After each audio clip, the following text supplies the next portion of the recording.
The Vulnerability Report provides information about vulnerabilities from scans of the default branch.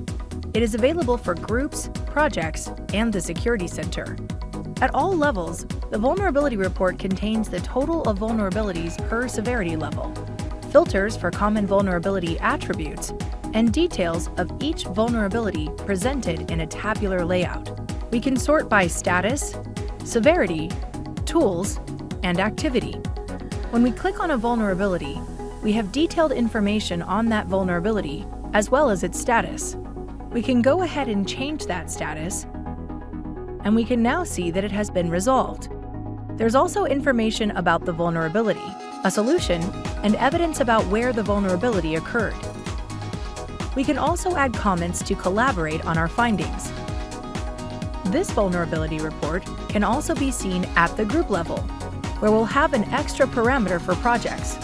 We can also export this report in CSV format.